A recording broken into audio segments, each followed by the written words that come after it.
Not long ago I had a recipe for a Thai curry. To my horror, I discovered that I had coconut milk instead of coconut cream.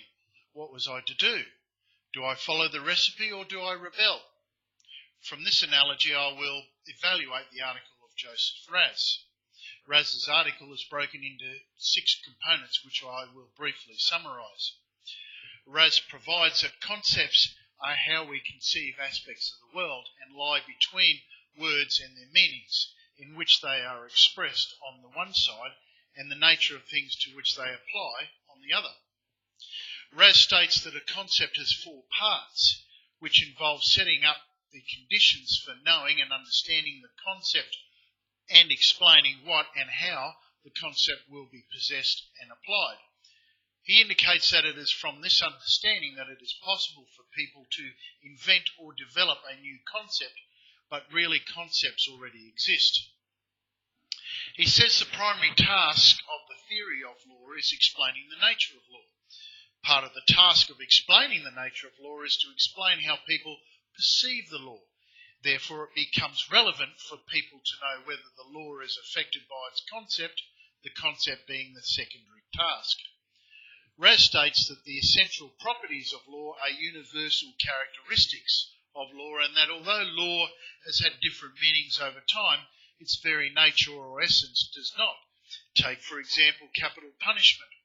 Although capital punishment has been abandoned as a law in this country, punishment for a wrong has remained. It is only the degree of punishment which has changed.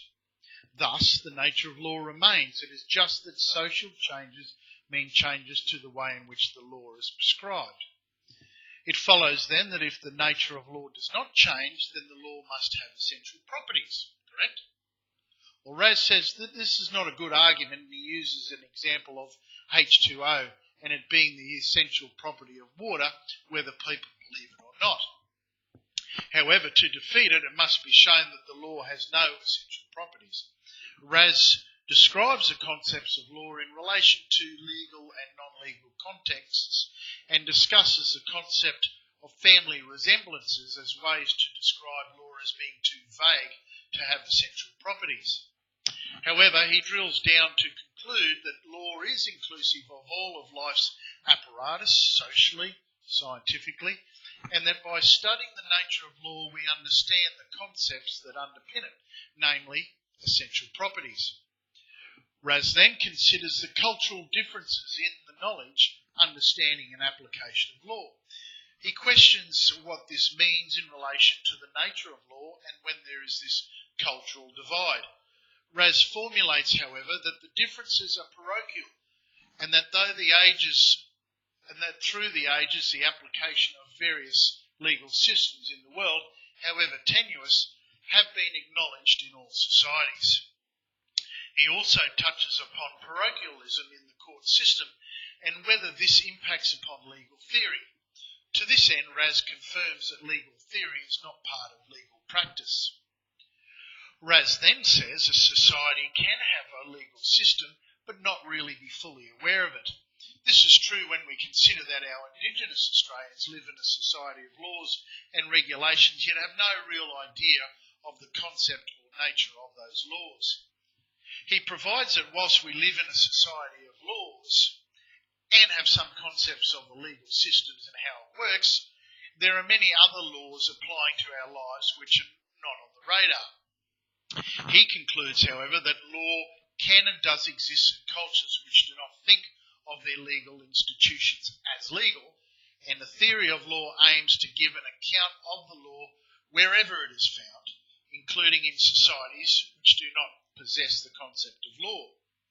Finally, Raz says that while other societies with vastly different cultures than ours have different concepts of law, legal theory remains constant. Therefore, legal theory has universal application and consequently includes the nature of law. This is because the theory of law is established when the nature of law is examined. In a contrasting article by Professor Paula Galo, she argues that people cannot make laws or be subject to them without understanding the concept of law. She contends that when people under normal circumstances can identify and thus self-understand the properties which produce certain behaviour, the concept of law emerges.